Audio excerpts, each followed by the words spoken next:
बताता चलूं कि हम बाप की अजमत पर, बाप की मोहब्बत पर गौर करेंगे। फादर्स हार्ट, बाप का दिल कैसा होता है। पिछले दिनों हमने माओं के बारे में बहुत कुछ सीखा। मदर्स डे के मौका पर बहुत सारे पैगामात फैमिली के मुतालिक, माँ बाप की इज्जत के मुतालिक हमने सीखे खुदा के कलाम में से। तो इन दिनों मेरे दिल में खुदा ने डाला है कि हम फादर्स हार्ट, बाप का जो दिल है, उसके बारे में सीखें। लूका तबीब की मार्फत लिखा गया अंजीली बयान है, 15वां बाब 11वीं आयत से उसकी 32वीं आयत तक आज की तिलावत है। लूका 15:11 से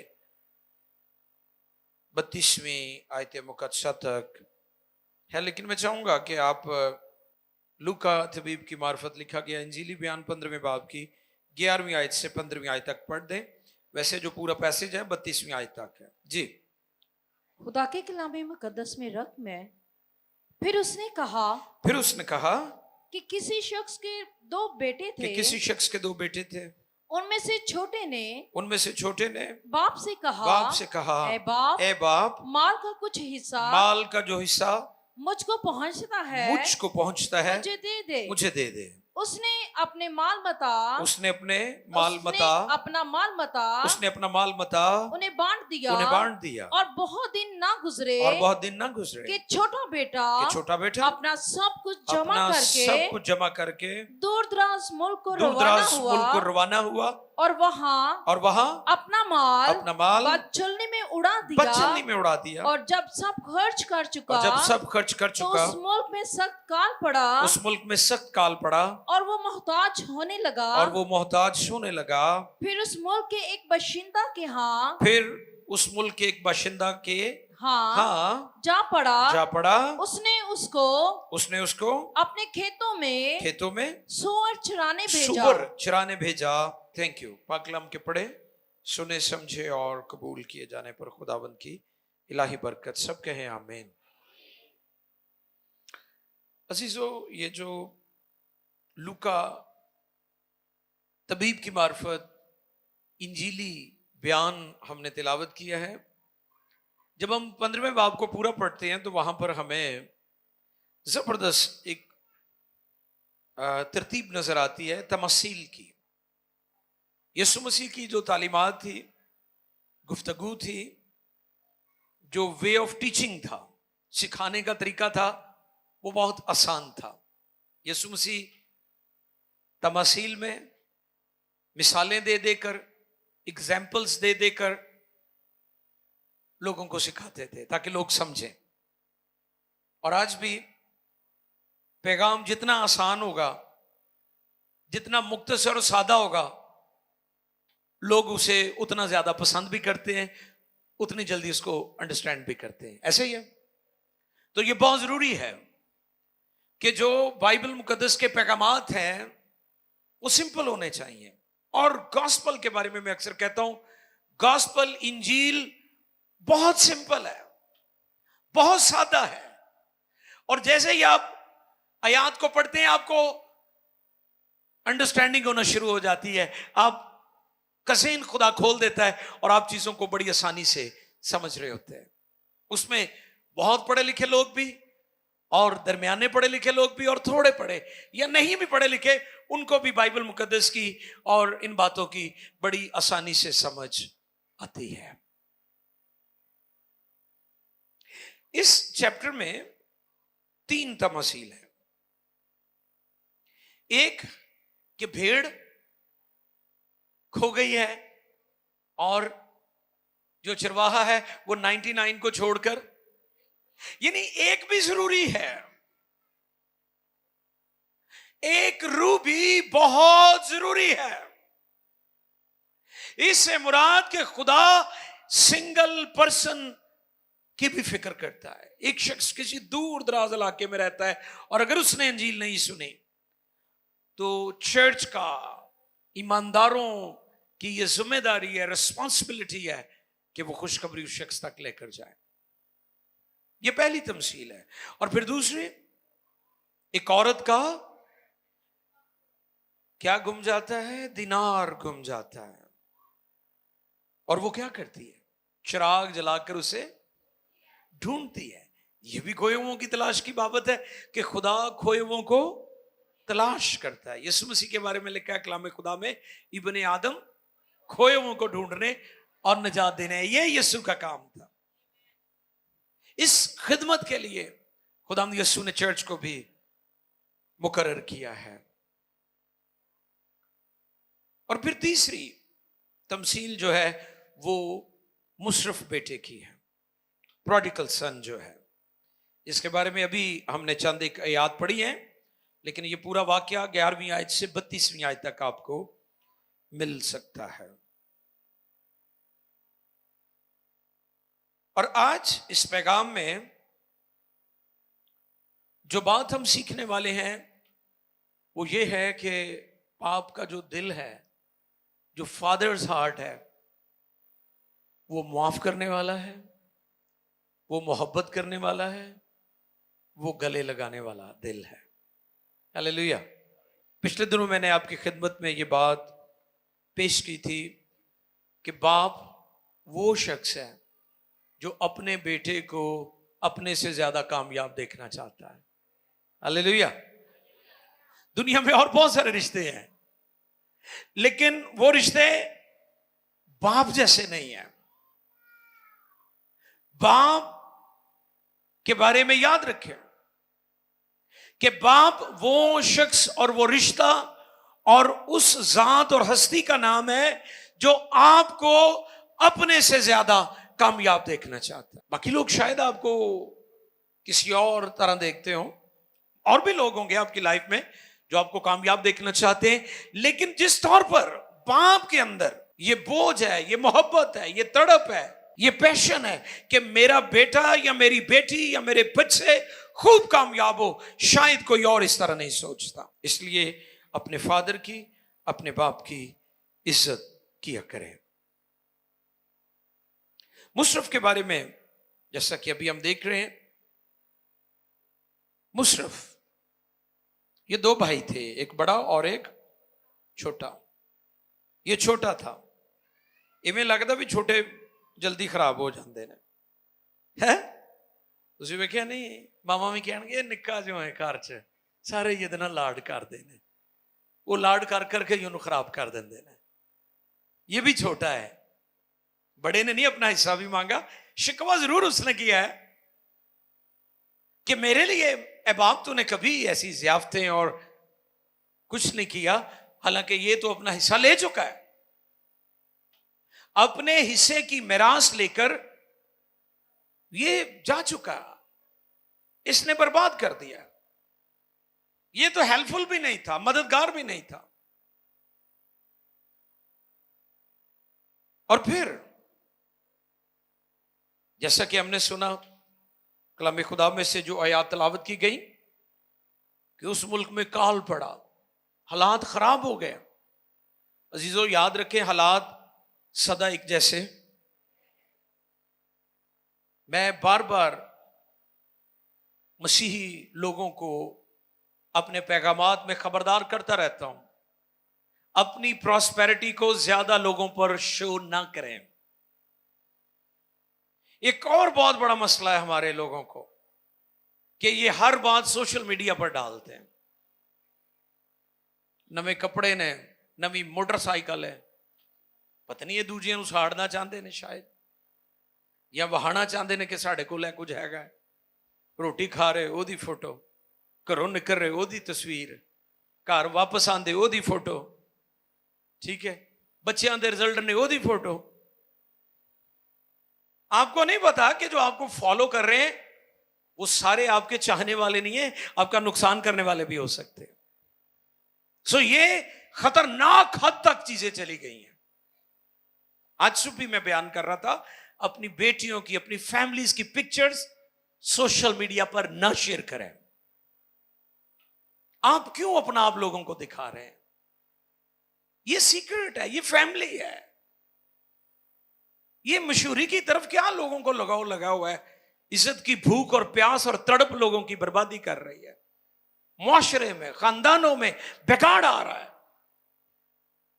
और मैंने पिछले दिनों भी प्रीच किया था कि लोग आइडलाइज करते हैं एक्टर्स को, स्टार्स को, क्रिकेटर्स को, उनके जैसे बनना चाहते हैं। आपके बच्चे तबाही की तरफ जा रहे हैं बेजा सोशल मीडिया का जो इस्तेमाल है। और आज सुबह हम सीख रहे थे स्क्रीन एडिक्शन, लोग एडिक्ट हो चुके हैं स्क्रीन के।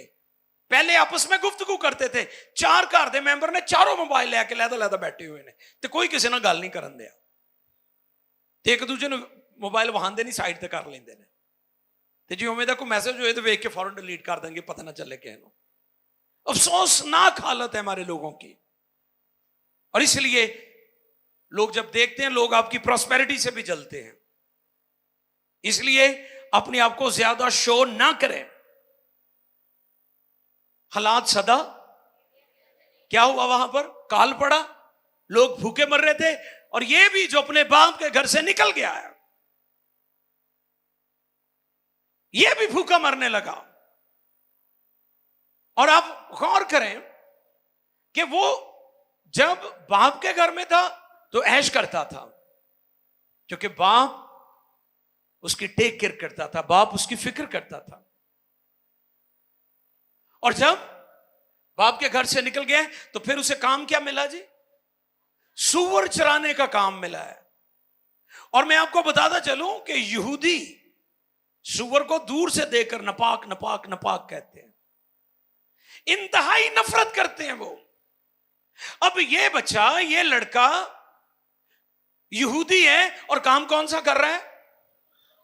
जो उसे जेब ही नहीं देता, जो उसका करने वाला ही नहीं है। और यही काम बड़ी मकारी और फरेब के साथ मसीहों के साथ भी हुआ है। मसीहों को शराब दे परमिट बना के देते तो उन्होंने कहा तुसी बेचो, और बाद में बदनाम कर दिया मसीहत में तो शराब हलाल है, जायज है। अफसोस, सूअर चराना किसी भी यहूदी के नजदीक मकरू काम था, नापाक, नाजायज। और यही हाल हमारी भी बहुत सारी बस्तियों के साथ हुआ है कि उन्होंने पूरे पूरे टब्बर ने परमिट बनवाए हुए। अफसोस जो बनाकर देते हैं, अफसोस जो ये कर रहे हैं, अफसोस इस लड़के मुशर्रफ की तरह वो भी सूअर चरा रहा था। और फिर खाता क्या था? है ओही फलियां जड़ियां सूर खांदे सन। सूरां च रहिंदा सी, सूरां च सौंदा सी, सूरां वर्गा ही खांदा सी। ते फिर प्यो दी याद ते आंदी है ना, फिर आई उन्होंने प्यो दी याद।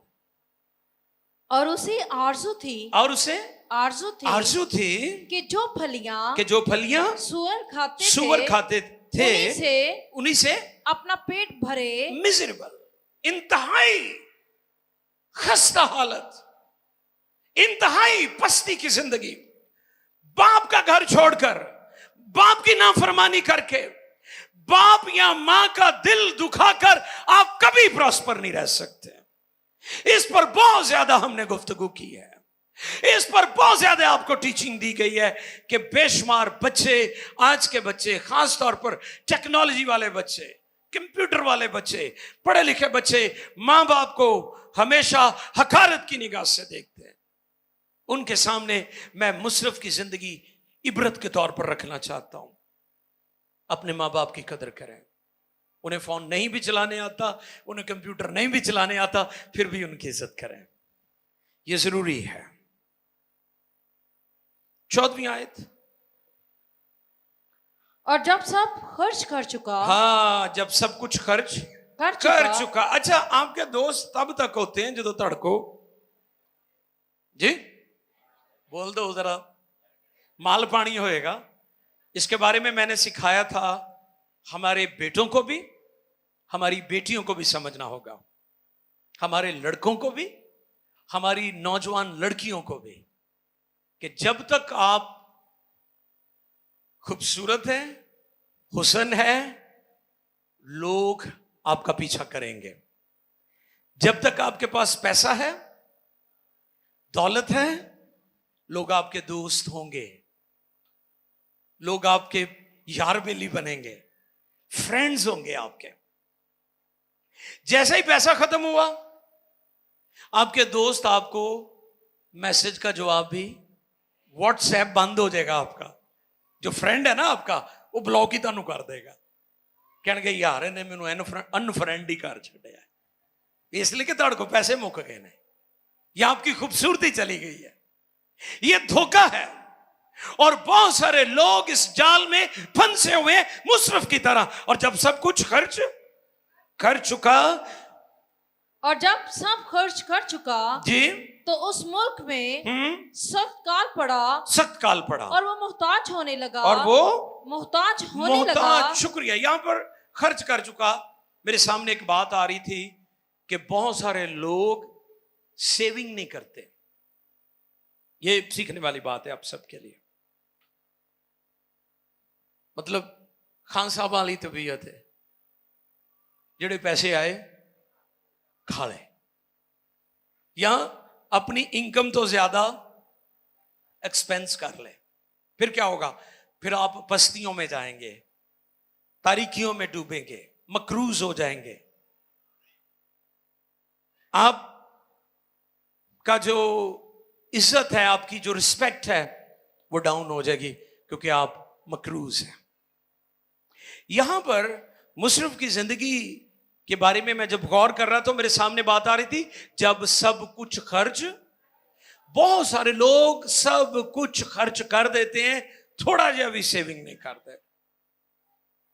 ये एक ब्लेसिंग है कि फिनांस को कैसे मैनेज करना है। मैंने पिछले दिनों भी ये प्रिंसिपल सिखाया था कि आप एक्सपेंस करके सेविंग नहीं कर सकते।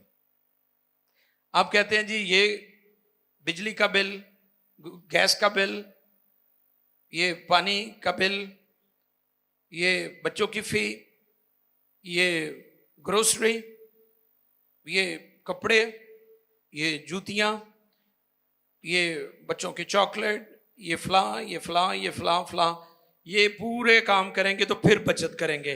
फिर आप कभी भी बचत नहीं कर सकते। दुनिया में जो दानश्वर है वो कहते हैं कि पहले सेविंग करें फिर एक्सपेंस करें। आप कहें आपकी इनकम है 50,000, आप 5,000 एक साइड पे कर दें और बाद में फैसला करें कि हमने 45,000 में 45,000 रुपए में पूरा महीना मैनेज करना है, तो फिर हो जाएगा। अगर आप कहें कि मैं एक्सपेंस करके फिर 5,000 की बचत करांगा, तो आप कभी भी नहीं कर सकते, क्योंकि होनी नहीं है।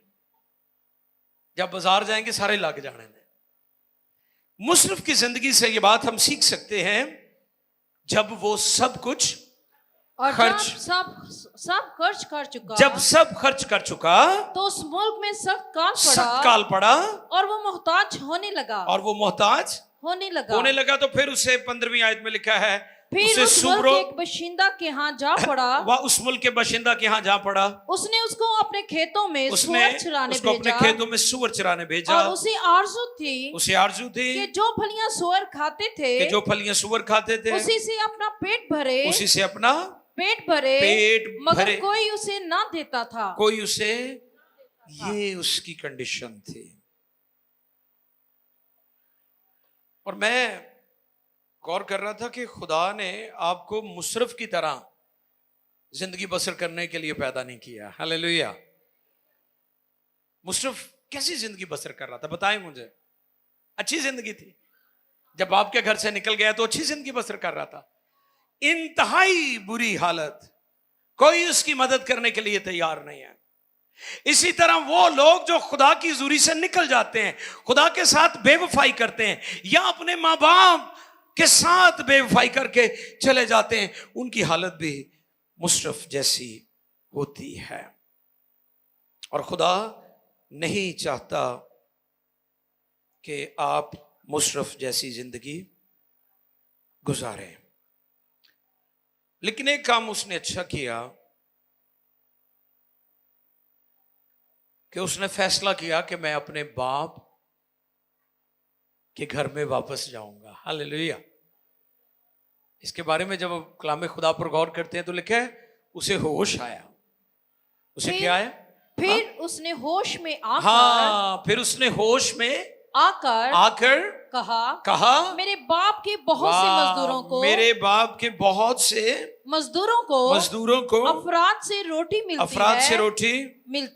मिलती है और मैं यहाँ भूखा मर रहा हूँ, भूखा मर रहा हूँ। मैं उठकर अपने बाप के पास जाऊंगा और उसे कहूंगा, ए बाप, मैं आसमान का तेरी नजर में गुनहगार हुआ। अब इस लायक नहीं रहा कि फिर तेरा बेटा कहलाऊं, मुझे अपने मजदूरों जैसा कर ले।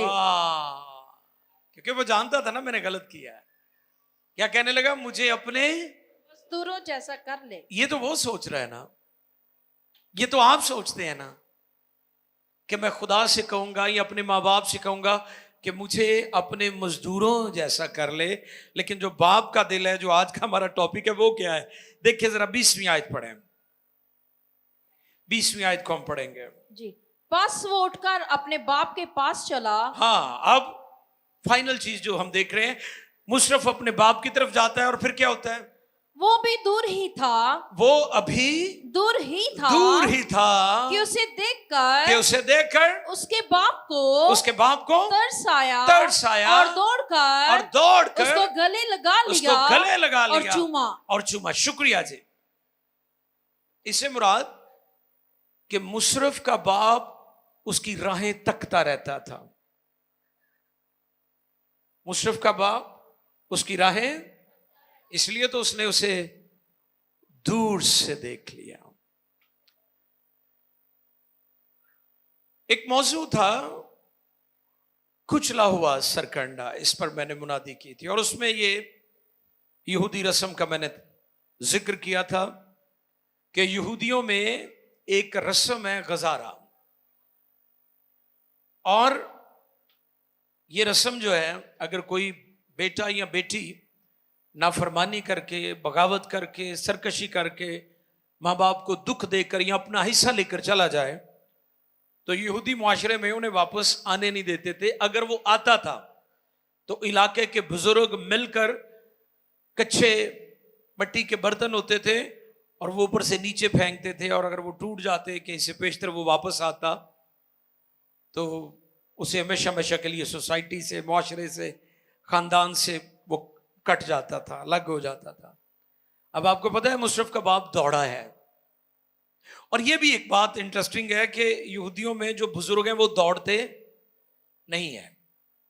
ये उनकी रिस्पेक्ट होती है कि बुजुर्ग जो है वो हमेशा ऐसा लिबास पहनते हैं, इस अंदाज से चलते हैं, इस तौर से उठते बैठते हैं कि लोग उनकी हमेशा रिस्पेक्ट करें। अब मुशरफ का जो बाप है, क्योंकि वो उसकी राहें तक रहा था और वो दौड़ा, और दौड़ा भला क्यों? वो इसलिए दौड़ा था कि कहीं गुजारा की जो यहूदी रस्म है वो ना हो जाए, क्योंकि अगर वो हो जाती तो मुशरफ अपने बाप से और अपने खानदान से हमेशा हमेशा के लिए दूर चला जाता। और ये सलीब की तस्वीर है कि खुदा ने, इससे पहले कि इंसान जहन्नम में जाता, खुदा ने अपने बेटे यीशु को कुर्बान करके मरते हुए इंसान को बचा लिया है, ताकि इंसान जहन्नम में ना जाए बल्कि खुदा की बादशाही में चला जाए। ये सलीब की तस्वीर भी है, ये सलीब की पिक्चर है हमारे सामने। अब उसके बाप ने क्या किया है?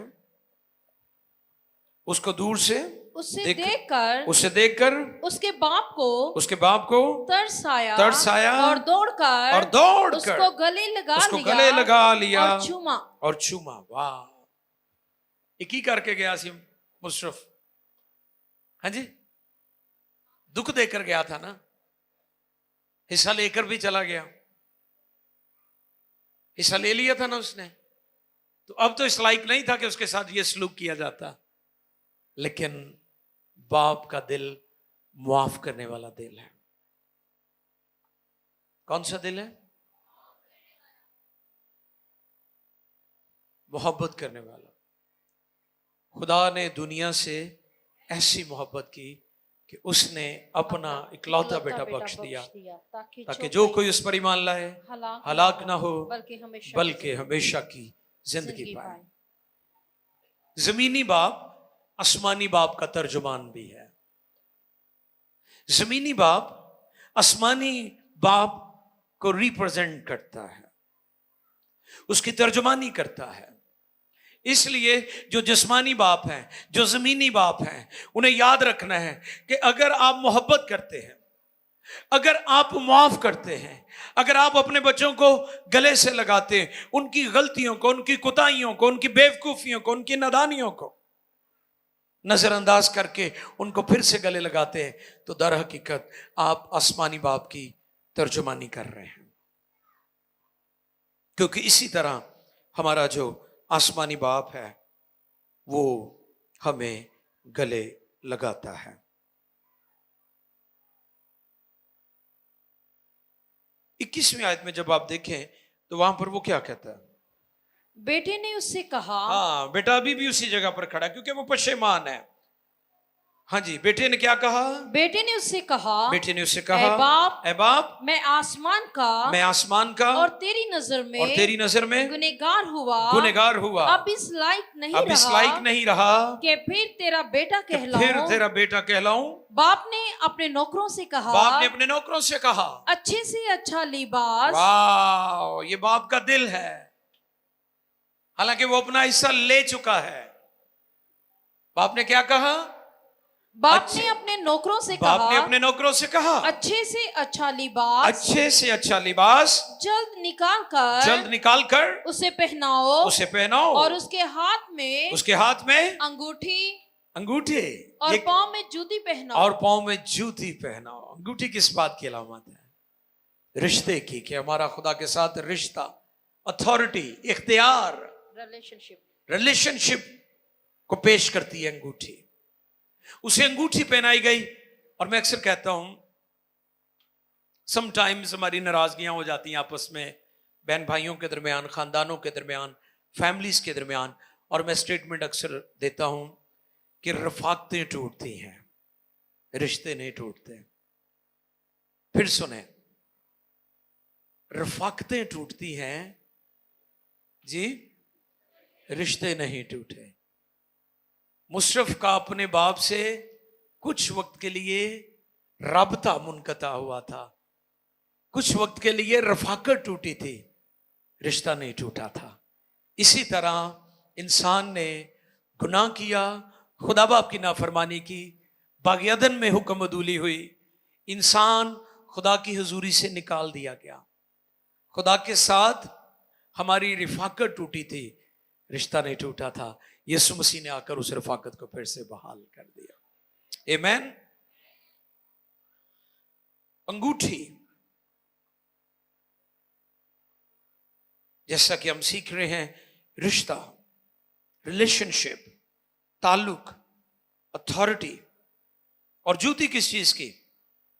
रहनुमाई के लिए, पाथ आपकी जो राहें हैं, जैसे कलाम में भी लिखा है, तेरा कलाम मेरे कदमों के लिए चिराग और मेरी राहों के लिए रोशनी है।